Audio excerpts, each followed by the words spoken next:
Hello guys and welcome to a new Wargame video today by me Vulcan. Today I'm going to be looking at the NATO tanks and we're going to start off with the AMX-13 Harpoon.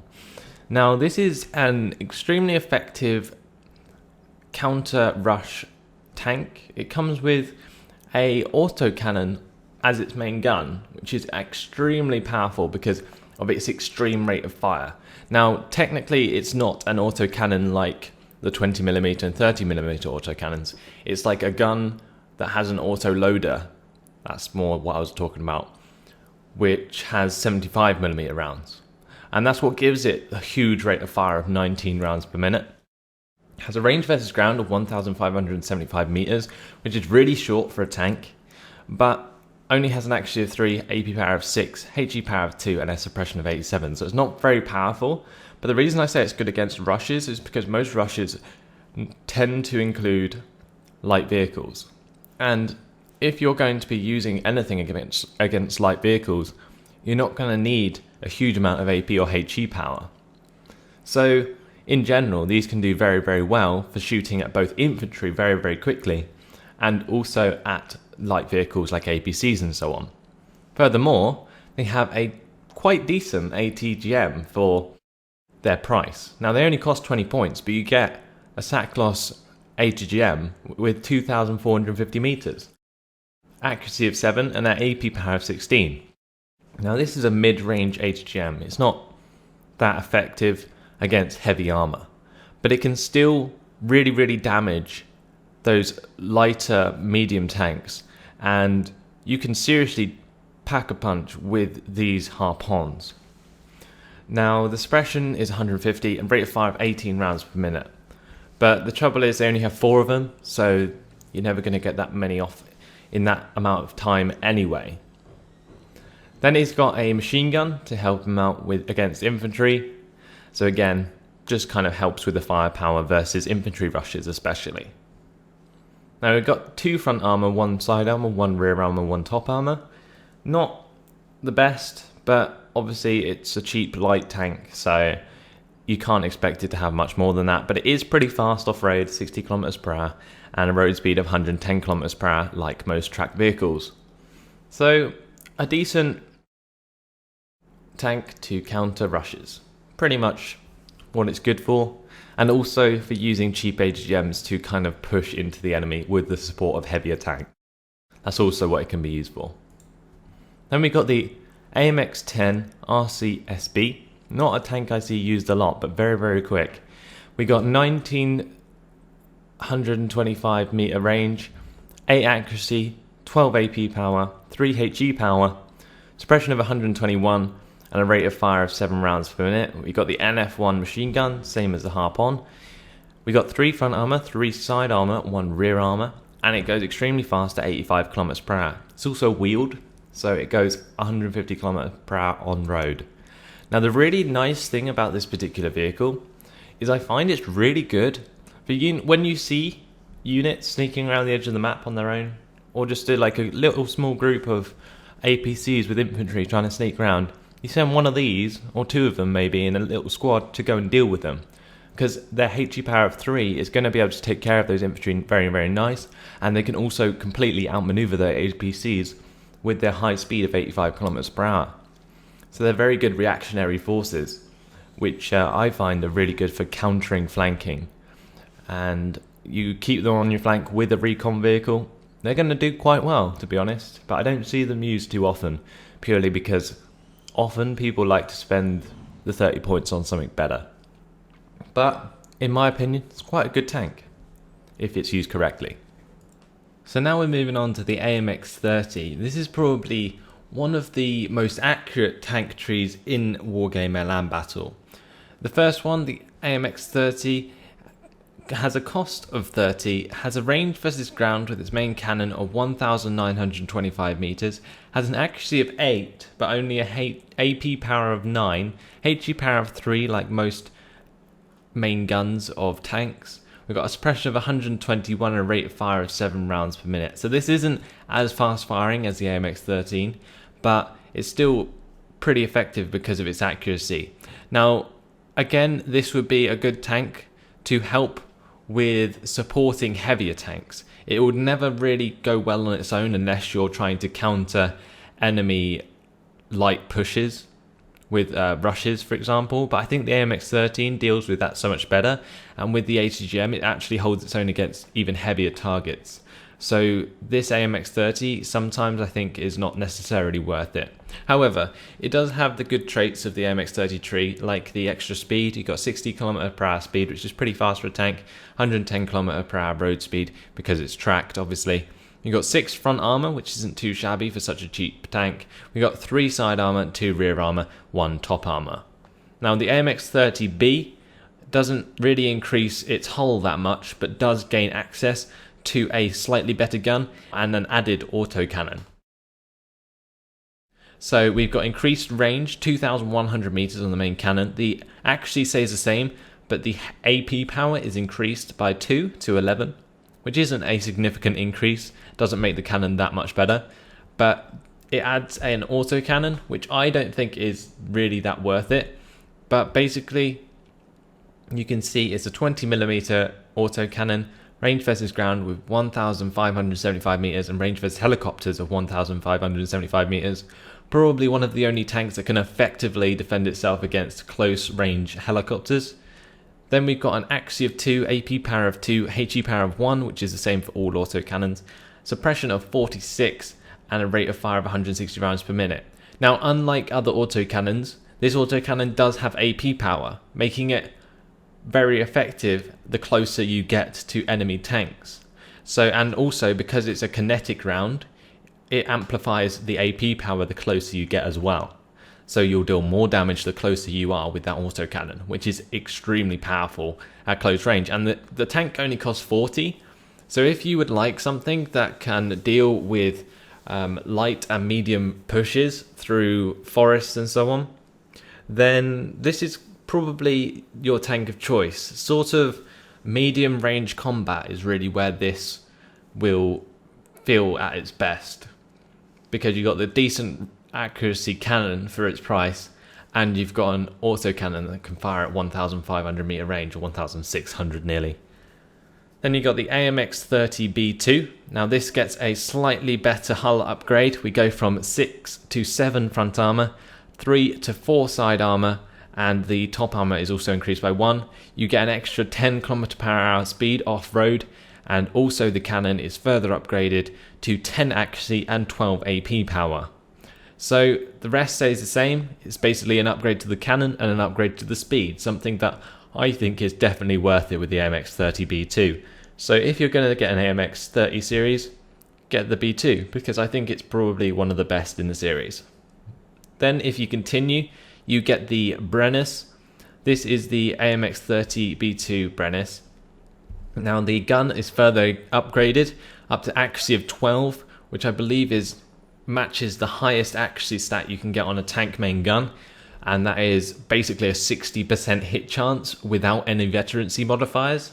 Now with veterancy, you can make these pretty much 100% accurate if they're like rank 5 elite, and that is extremely powerful. Thing you have to kind of worry about with the French tanks though is they have no stabilizers. I haven't actually mentioned stabilizers yet, but they don't have any in this particular line of the AMX-30s. So they have to stop to fire at full accuracy. If they fire on the move, then they only get 5% accuracy max. So yeah, something to definitely worry about.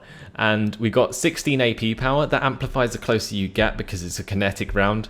We got HE power of 3, suppression of 121, rate of fire of 7 rounds per minute, remains the same throughout the series. We've got 11 front armor up from 7, and we got a side armor increase of 1 up to 5. But the AMX-30B2 Brennus, reason it's not really brought in All Nations deck is because it's prototype. Now we get the heavier French tanks, the AMX-32 and the AMX-40. The AMX-32 has a slight decrease in accuracy, but increase in AP power. You get an extra 2 AP power, going up to 18. It has a slightly better gun as well, meaning you get a slightly increased rate of fire. Looks like the suppression is also increased, So that's also something to think about. But you are losing out actually on a little bit of front armor and side armor, but the rear armor is increased. You got 65 km/h speed, which isn't too shabby at all for an 85 point tank. And you've got the good kinetic autocannon and the machine gun to help with infantry. Then the AMX-40, we go up to the 70 km/h speed. Basically the hull is just upgraded, so you've got 12 front armor and 6 side armor, and the speed, like I say, is better. So you're paying an extra 10 points for more armor and more speed, which I think is definitely worth it. I don't feel the AMX-32s are that great, but if you take an AMX-40 and you get it upgraded with veterancy, they can be super effective against heavier tanks. So definitely a unit to consider. Now the AMX-30 like I said, AMX-30B2s are definitely tank of choice there. You got the Harpons before that, and the AMX-40 if you're going to go with purely French tanks. Now we've got the Cougar. This has the L23A1 heat round system, range versus ground of 2,100 meters, accuracy of 3, AP power of 10, which remains the same. It doesn't have kinetic rounds because it's heat, and the HE power is 2, suppression of 88, and rate of fire of 7 rounds per minute. Now this only costs 20. Very, very mobile though. 100 km/h speed, 2 front armor, 2 side armor, 1 rear armor, and 1 top armor. Road speed of 150 km/h because it's wheeled, and fuel capacity and autonomy is going to allow it to get as far as it needs around the map. Now what this Cougar is really good for is accompanying scouts to take out enemy infantry and also enemy light armor that's trying to sneak around the edge of the map. Definitely a good scout, anti-scout vehicle to take care of anything light. Anything heavy though will pretty much just pop it. HGMs will just have a field day. Now we've got the Centurion Mark V. There is a few Centurions that you can access throughout the tanks on the NATO side, and these are the Canadian ones. So you start off with a QF 20 pounder, which has 84mm rounds with a range versus ground of 1,925 meters, accuracy of 3, AP power of 8, HE power of 3, and suppression of 97. Rate of fire of 6 rounds per minute, but very, very cheap. 15 points. Has a front armor of 8, which for a tank that cheap is actually not too bad. Now the thing that really lets the Centurion Mark V down is its speed of 35 km/h off-road. On-road it's still 110 like the rest of tracked units, but off-road it can get very, very stressful trying to move these around to counter what the enemy's trying to do. Now I have tried these out and they are extremely good for pushing down roads where you can. So if there's enemies in a position where they're sitting around a road, and if you rush Centurions down the road at the road speed, then they're okay. Just make sure they're stopped to fire because of the stabilizer. Obviously they don't have one, so the accuracy is going to be greatly affected on the move. Mind you, when they're sitting still they only have an accuracy of 15 anyway. That's 15% because accuracy is 3. Not a unit I would recommend unless you're using a Canadian deck. Then we got the Centurion Mark VI, a slight upgrade in terms of the cannon, but the rest stays the same. This goes up from an accuracy of 3 to an accuracy of 4, AP power of 8 to AP power of 10, and the suppression is increased from 97 to 121, and obviously the caliber is increased, which affects the suppression mostly. Then you've got the Centurion Mark XI. Again, you just get a better gun, but this time it has a bad stabilizer. Now bad stabilizers aren't really worth considering. Again, they're going to just make you really inaccurate on the move. You probably get about less than half the accuracy that you normally do, and the accuracy is only 5, so that's 25% hit chance when it's stationary anyway. And then while it's on the move, it's going to be like 10 or 15. Now, AP power of 11 is okay, but spending 25 points and having the same armor as the 15-point unit, it isn't necessarily worth it to me, although the cannons can be good for catching people out occasionally, but not, again, a unit I would recommend. Then we got the Leopard C1, it's a completely different model based on the Germans. We've got a range versus ground with the main gun of 2,100 meters, an accuracy of 6, AP power of 13, HE power of 3, suppression of 121, and rate of fire of 8 rounds per minute. 11 front armor, which is an increase of 3 from the Centurions, and we've got the same side armor and same rear armor of 4 and 2.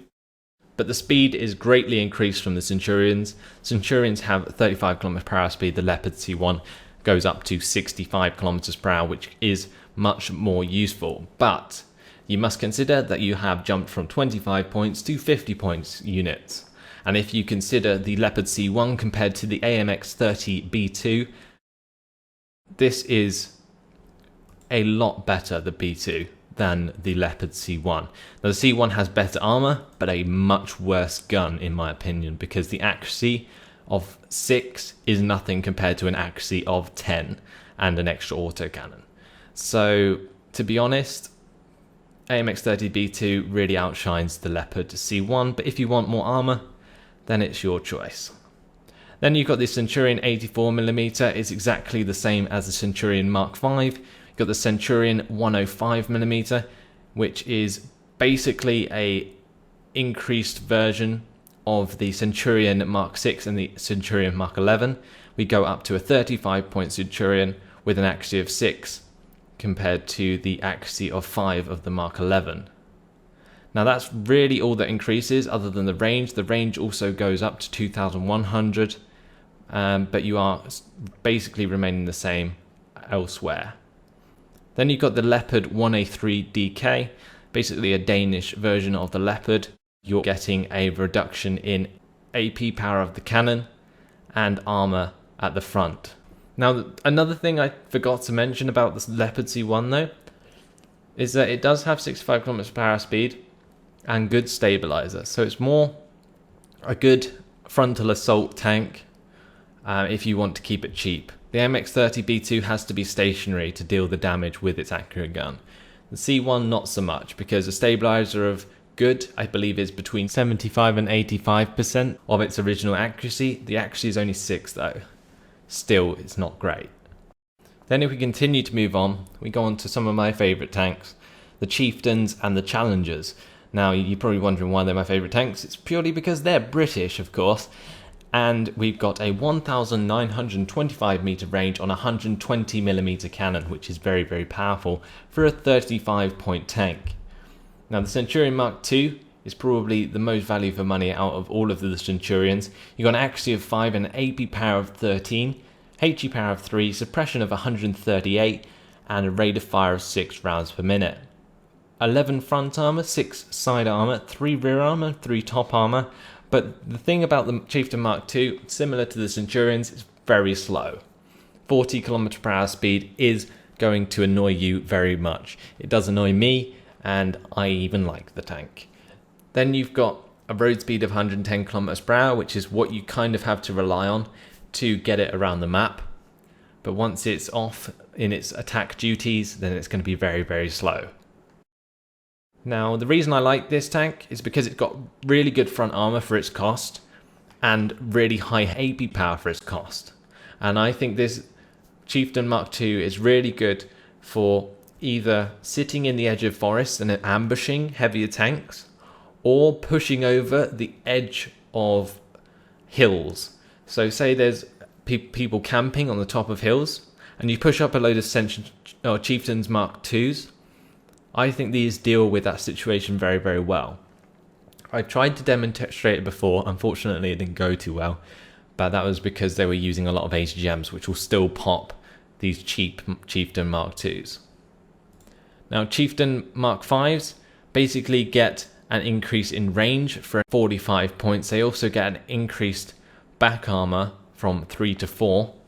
Not a big deal though, and I don't think the extra 10 points is worth the price, because you're basically getting a tank that excels at short range. You're increasing the cost and increasing the range, 2 stats that aren't needed. So the Chieftain Mark V I would give a miss. Always take the Chieftain Mark II over the Chieftain Mark V any day. Now the Chieftain Mark X kind of hits a different threshold. It has a hugely increased accuracy of 9.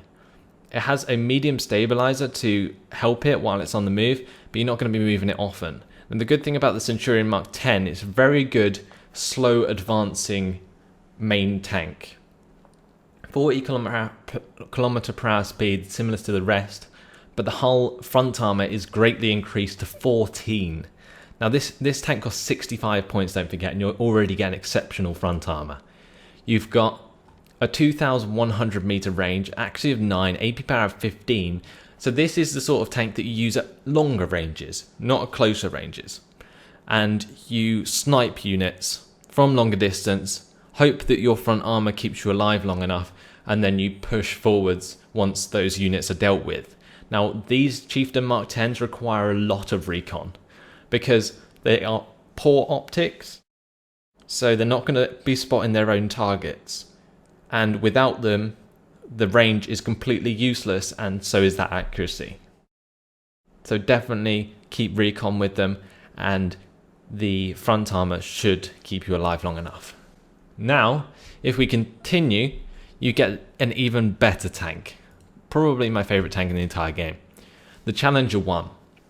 Now this has a range versus ground of 2,275 meters, matches some of the best tanks.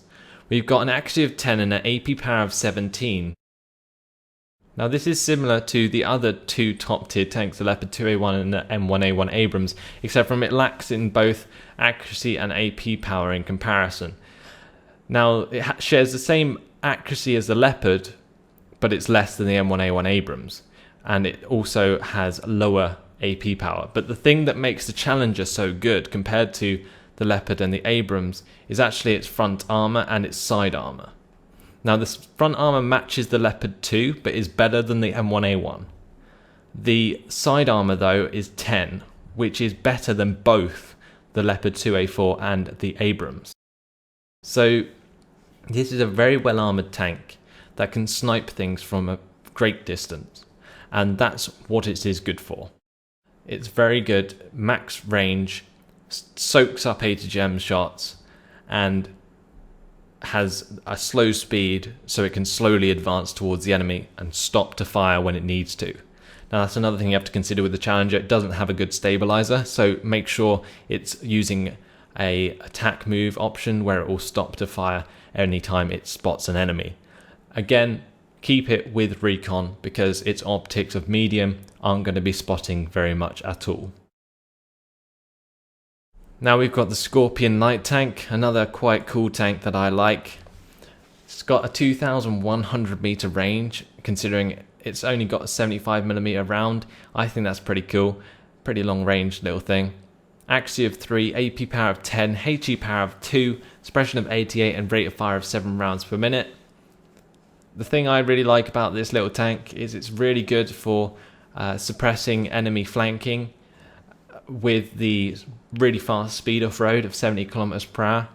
Road speed of 110 kilometers per hour matches the rest of the tracked units, and the fuel capacity and autonomy is really, really good.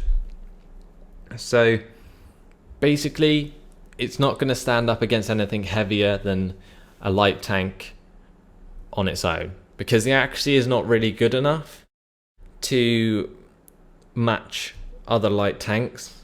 Accuracy of 3 is 15% hit chance. The thing it's really good at for is cleaning up infantry and enemy APCs. That's probably where it shines the most. Other than that, I would keep it out of the main fight. Good tank to have on your deck though if you're going to be using a British deck. Now we've got the KPZ-70 Kyler. This is an 85 point German tank, 120mm rounds, 2,275 meter range, which matches some of the best tanks, but an accuracy of 7 and an AP power of 16, so you're lacking in that accuracy that higher tier tanks really need. The AP power though is very high. AP power of 16 is only one less than the Challenger, and the Challenger is considered one of the 3 top tier tanks like I was talking about earlier. alongside the Leopard 2A1 and the M1A1 Abrams. But HP power of 3, suppression of 138 and rate of fire of 10 rounds per minute. It's actually not too bad, and it does come with an extra autocannon on the top. So it comes with that 20mm autocannon, which again is on tanks. Most of the autocannons are kinetic autocannons, which as they get closer will deal more damage. And that is exactly where these tanks come in handy. Medium to short range combat, where they can take advantage of both of their autocannon and their high AP power. That's where they're incredibly effective. A speed of 60 km per hour allows them to get to that medium to short range combat actually quite quickly. And it also has a good stabilizer, which isn't something you necessarily see on tanks with high HE power. Now, it only costs 85 points, so definitely a tank to consider if you're going to be engaging in those kinds of fights. So now we've got the KPZ M48A2G. This is a 15-point cheap tank for the Germans, very, very similar to the Centurion Mark V, except from, in my opinion, a little worse. Now, the reason for that is the M48A2G has a short range of 1,575 meters, which is appalling for a tank. But for a rush tank, which is what I would assume this to be, as long as you keep them on roads at their 110 km per hour speed, it doesn't excel as well as the Centurion Mark V because it suffers from a lack of front armor in comparison. So you've got only 6 front armor compared to the Centurion Mark V 8 front armor. Now it is faster off-road, but for its role that I was talking about earlier, where you would rush down roads with these kinds of tanks, it doesn't come in handy at all. Now, another thing you've got to consider is that the M48A2G does have a worse autonomy, so it's not going to be going as far, only by 50 kilometers. The machine gun, though, does seem to be a little bit better. Now, the M48A2G2. This is a slight upgrade from the M48A2G, but again, is just shy of the Centurion Mark 11 in comparison. Basically, it's very, very similar to the way that the M48A2 compares to the Centurion Mark V, so I'm not going to go over that too much. I don't think this tank's really worth getting unless you're building a pure German armoured deck. Now we've got the Leopard 1A series. So we've got the Leopard 1A1 to begin with. Costs 25 points. Only has a cannon, no machine gun, no autocannon, no nothing else to defend itself, just a cannon. 1,925 meter range, accuracy of 3, AP power of 10, HE power of 3, suppression of 121, and rate of fire of 8 rounds per minute. 7 front armor, 2 side armor, 2 rear armor, with a 65 km per hour speed. Now, I kind of like these tanks, but I'm not necessarily a fan of the weaker ones like the Leopard 1A1. That 7 front armor is very good for the 25 points. And also the 8 rounds per minute is a little bit better than the M48 we've already covered and the Centurions. So for the same price as like the M48A2G2, we're getting a worse cannon, but better front armor and better speed. So this is like your more mobile counter sort of rush flank tank. Then you've got the Leopard 1A2, which is basically an increase of armor, accuracy, AP power, and they gain a machine gun. So this is more getting towards a tank I would actually pick and play on the field. This has a very good front armor for its cost of 35 points. The speed matches at 65 kilometers per hour.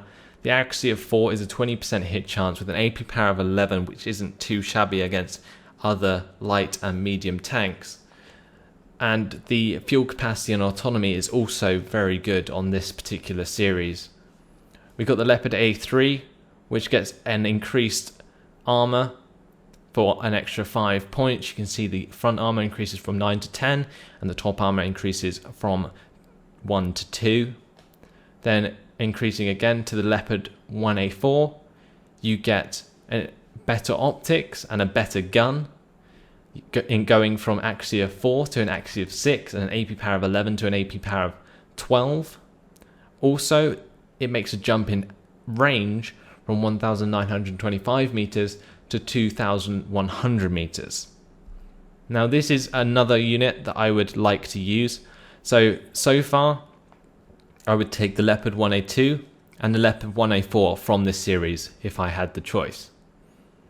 Then the Leopard 1A5 again gets an increase in range.